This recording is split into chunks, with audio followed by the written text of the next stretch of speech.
Vaksinasi COVID-19 di Indonesia telah dimulai dengan penerima perdana Presiden Joko Widodo kemarin. Kini tahap pertama vaksinasi ditujukan kepada para tenaga medis yang berada di zona terdepan penanganan pandemi. Agar program vaksinasi efektif menghasilkan herd immunity atau kekebalan kolektif, kepercayaan publik perlu diraih dengan menindaklanjuti tersedianya infrastruktur distribusi vaksin. Untuk membahasnya sudah bergabung secara daring juru bicara vaksinasi COVID-19 dari Kementerian Kesehatan, Dr. Siti Nadia Tarmizi, ada juga Ketua Umum Pengurus Besar Ikatan Dokter Indonesia, Dr. Daeng Muhammad Fakih, dan Wakil Ketua Komisi 9 DPR, Melki Lakalena. Selamat pagi, Bu Nadia, Dr. Daeng, dan juga Pak Melki. Selamat pagi. Terima kasih. Terima kasih semua sudah bergabung bersama kami di sini. Ini hari kemarin menjadi hari yang bisa dikatakan tentu saja bersejarah karena kita tahu bagaimana 2020 seakan berlalu begitu saja karena pandemi COVID-19 berlalu dalam arti penuh perjuangan gitu. Fokus kita hanyalah kepada COVID-19.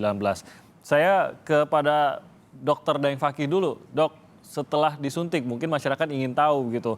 Ada tidak sih yang akan saya rasakan setelah saya nanti menerima vaksin COVID-19, dokter, selain dari keahlian Anda, sebagai penerima juga mungkin bisa bercerita apa yang harus diketahui masyarakat, Dok?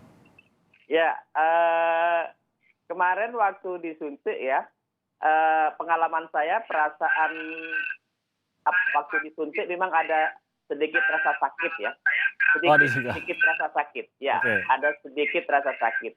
Kemudian juga ada perasaan seperti linu ya atau bahasa Jawanya kemeng itu setelah disuntik. Tapi beberapa jam sudah mereda, sudah hilang. Ini pada saat disuntik dan bagian yang disuntiknya saja begitu ya, Dok ya?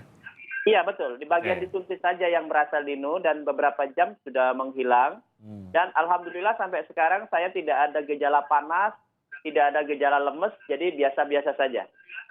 Oke, dan yang menarik memang ada pantauan 30 menit. Kemarin juga Pak Jokowi dipantau dulu 30 menit. Ini mungkin yang harus diketahui masyarakat, begitu setelah baru saja disuntik, saya boleh apa atau saya tidak boleh apa begitu, Dok? Ya, pantauan 30 menit itu kita ditempatkan di ruangan, nyantai sambil duduk ya, sambil disediai karena mungkin tamu ya disediai hidangan. Sambil jaga jarak, kita sambil bercakap-cakap, bercengkrama, dan alhamdulillah yang disuntik karena kumpul di beberapa ruangan dengan jaga jarak itu tidak ada keluhan yang berarti ya, jadi kawan-kawan ceria begitu sambil bercengkrama. Saya lihat juga Bapak Presiden sekali-sekali masuk ke ruangan kita menyapa dan beliau juga terlihat sehat dan sampai sekarang alhamdulillah karena kami yang disuntik perdana kemarin ada satu grup itu, dalam satu grup itu melaporkan semuanya dalam kondisi sehat walafiat. Oke, baik, saya ke Bu Nadia. Bu Nadia, saat ini baru sebagian kecil lah yang menerima suntikan vaksin COVID-19 ini. Ibu sendiri belum ya Bu ya, masih menunggu juga kapan jadwalnya akan menerima gitu. Walaupun termasuk salah satu pengurus untuk vaksinasi nasional ini. Apa yang harus diketahui masyarakat mengenai tahapan-tahapan awal ini? Tahap pertama kemarin ini yang kita lihat dan kita tahu bahwa ada orang-orang khusus, terutamanya karena profesi dan aktivitas yang akan masuk ke tahap pertama. Siapa-siapa saja yang harus menunggu dalam waktu dekat ini dan dalam bentuk apa nanti akan dihubungi, akan diberitahu kapan dan di mana akan menerima vaksinasi COVID-19 ini? Ya, baik. Jadi kemarin kita sudah melihat penyuntikan perdana vaksin COVID-19 yang ditandai dengan penyuntikan kepada Bapak Presiden dan tentunya beberapa wakil-wakil yang merupakan unsur-unsur dari masyarakat. Dan karena memang sasaran prioritas pertama ini adalah petugas kesehatan, kita juga kemarin melihat selain Dr. Daeng selaku Ketua ID juga ada perwakilan dari perawat, kemudian perwakilan dari bidan, perwakilan dari apoteker. Nah selanjutnya tentunya kita akan memulai pelaksanaan vaksinasi ini memberikan vaksin kepada seluruh tenaga kesehatan yang ada di 34 provinsi selama bulan Januari sampai dengan Februari. Nanti di awal Maret kita akan mulai kembali dengan tahap yang kedua yaitu kepada petugas pemberi pelayanan publik. Mekanismenya tentu sama seperti disampaikan bahwa kita akan mengirimkan SMS registrasi yang kemarin sudah kita awali dengan SMS verifikasi, di mana nanti SMS registrasi ini akan diisi dan kemudian akan mendapatkan elektronik tiket yang akan dibawa pada saat mendapatkan vaksinasi. Jadi menunggu SMS, intinya begitu ya Bu Nadia ya? Untuk nakes saat ini Ya. sudah dikirimkan. Ya.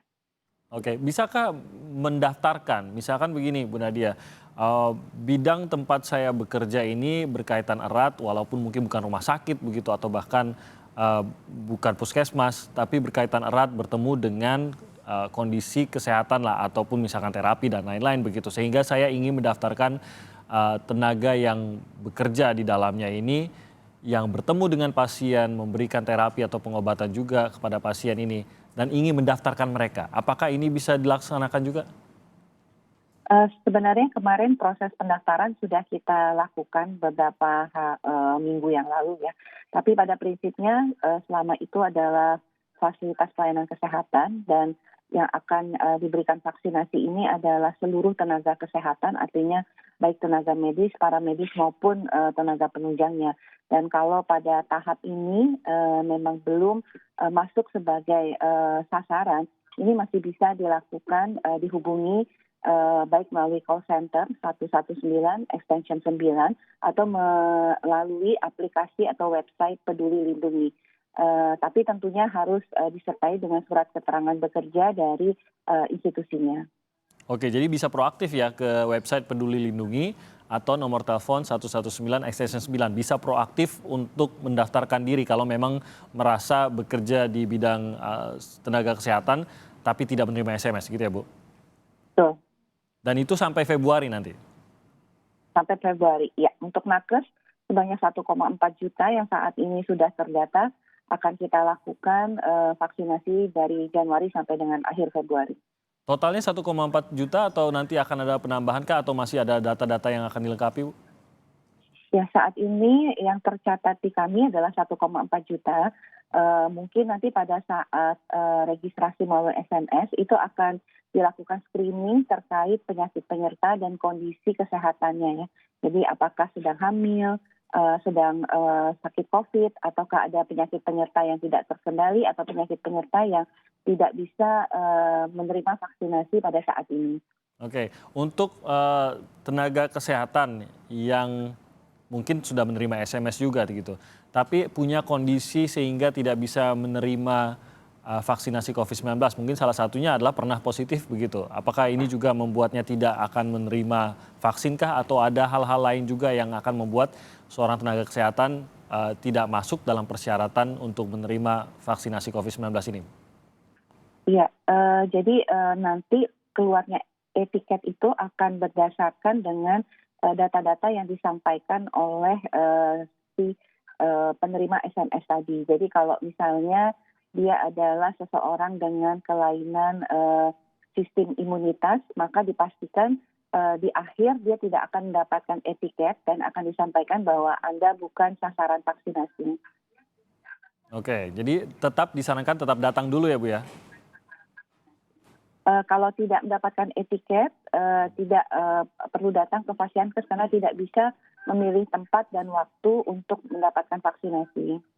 Oke, baik. Saya ke Pak Melki, dari DPR sendiri melihat apa yang kita sudah saksikan kemarin, bagaimana vaksinasi massal ini sudah dimulai dan dimulai dengan vaksinasi terhadap Presiden Joko Widodo dan dilanjutkan dengan sejumlah pihak tadi. Dari DPR sendiri melihat awalnya ini seperti apa? Awal yang baikkah? Target-targetnya bagaimana untuk vaksinasi massal ini?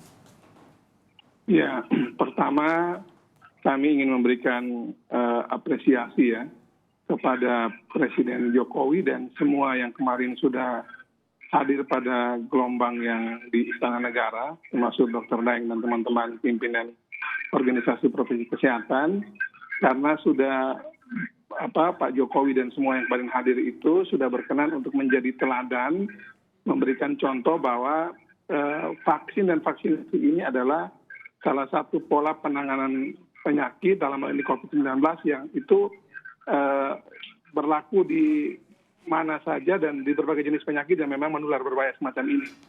Jadi sekali lagi vaksin ini bukan hal yang luar biasa, ini hal yang juga biasa seluruh masyarakat Indonesia pernah dapatkan, tapi kali ini kan karena dia masuk pada wilayah penanganan penyakit menular berbahaya COVID-19 sehingga perdebatannya semacam ini.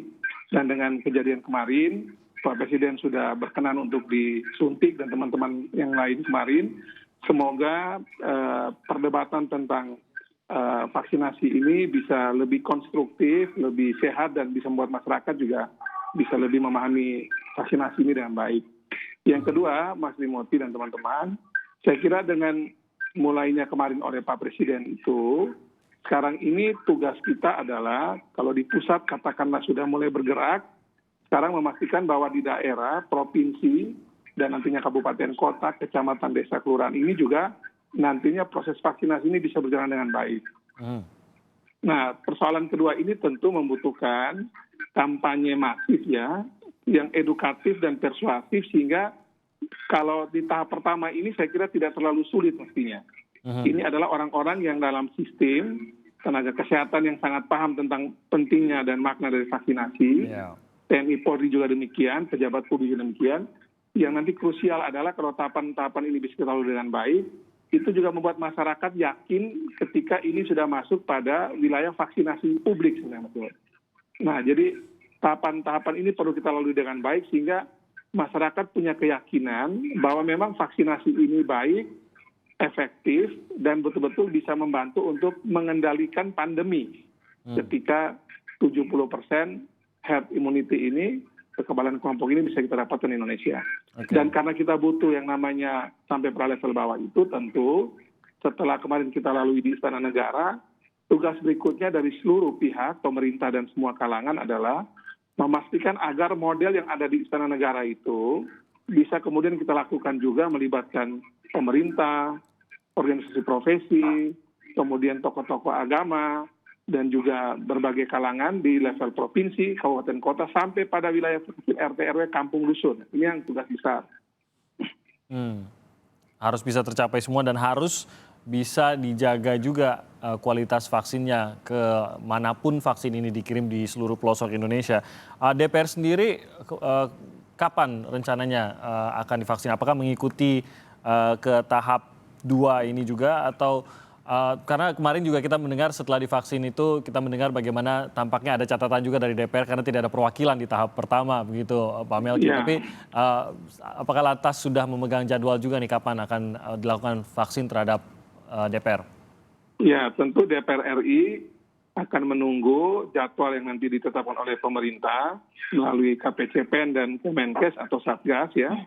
Yang pasti tentu DPR RI, teman-teman DPRD provinsi, kabupaten kota juga sebagai bagian dari pejabat publik yang juga berurusan dengan banyak pihak ya. Kami tentu juga akan menunggu kapan jadwalnya dan berharap kita sama-sama sekaligus secara paralel bisa divaksin dan bisa meyakinkan masyarakat bahwa kita semua mendukung program ini. Tapi yang pasti Mas Timothy perlu kami sampaikan, DPR RI sampai saat ini kami catat ada kurang lebih ada 5 orang atau 6 orang yang sudah meninggal karena COVID ya. Kemudian DPRD kabupaten kota provinsi juga kami mendengarkan cukup banyak DPRD provinsi kabupaten kota yang kena COVID, baik itu ketua atau pimpinan DPRD maupun anggota. Jadi sama seperti masyarakat, COVID ini tidak memandang jabatan dan tidak memandang latar belakang Anda. Betul. Saya sendiri pernah kena COVID ya, sebagai penyintas COVID juga, jadi tahu bahwa penyakit ini menyentuh siapa saja sehingga DPR RI, DPRD Kabupaten Kota Provinsi, kami semua tentu juga menunggu jadwal dari pemerintah untuk bisa vaksin. Ya syukur Pak Melki kondisinya membaik, sudah sepenuhnya membaik Pak Melki? Masih nunggu swab nih, masih swab. Kemarin terakhir masih negatif, jadi saya masih isolasi mandiri di rumah sama keluarga. Oke, jadi menunggu negatif kedua ya? Masih positif ya, jadi masih di rumah sama keluarga. Oke, semoga cepat negatif Pak Melki. Tentu saja kita harapkan kesembuhan bagi Pak Melki. Dan juga dari tadi Pak Melki mengatakan teman-teman DPR juga beberapa juga bahkan sudah sampai memakan korban juga COVID-19 ini di lingkungan DPR dan juga DPRD. DPR berarti tahap 2 Bu Nadia ya?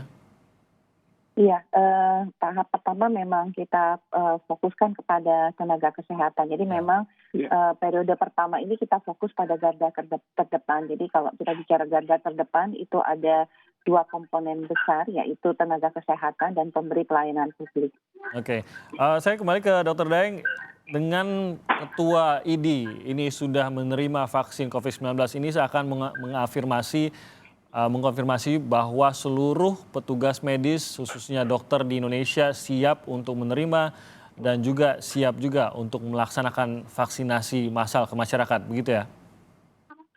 Ya, jadi memang kami sangat berkepentingan untuk divaksin pertama kali, memang dalam upaya meyakinkan tenaga medis, tenaga kesehatan untuk ikut serta divaksin sebagai prioritas pertama dan juga ikut serta menjadi tenaga atau relawan vaksinator ya di daerah masing-masing supaya pelaksanaan vaksin ini sukses. Tapi memang masih ada ya beberapa yang ragu, oleh karena itu kami sudah lakukan beberapa langkah ya. Yang pertama kami bentuk tim di IDI untuk yang menghimpun semua ahli tentang vaksinasi untuk menjelaskan secara ilmiah kalau ada anggota IDI atau tenaga kesehatan yang bertanya dari sisi ilmiah. Kemudian kami juga mengeluarkan maklumat supaya kawan-kawan mengikuti seluruhnya dan bersedia menjadi tenaga vaksinator. Okay. Yang sangat spesifik karena masih ada kawan-kawan yang melakukan pemberitaan yang tidak berdasarkan keilmuan atau tidak berdasarkan data-data yang betul-betul valid dan kredibel.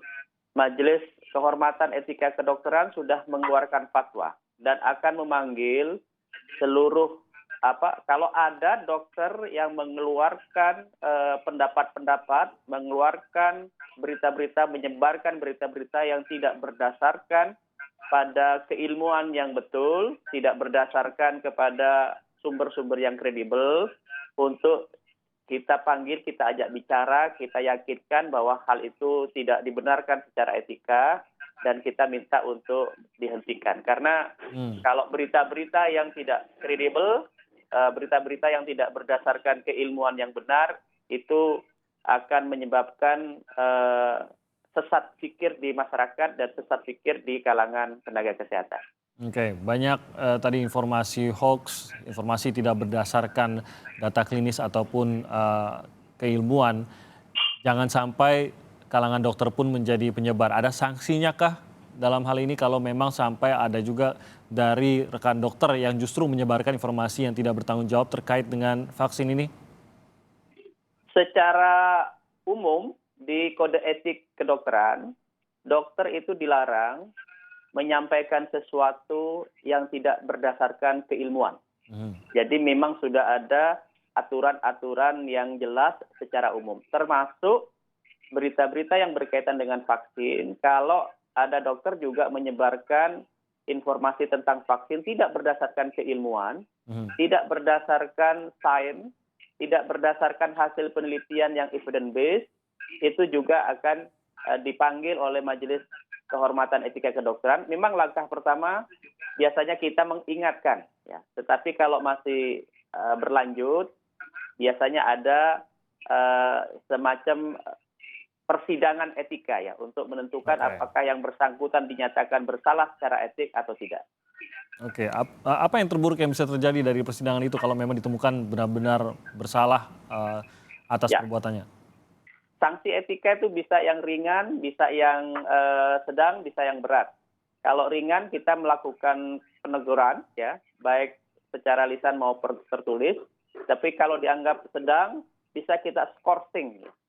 Skorsing untuk sementara tidak boleh melakukan praktek profesi. Oke, baik.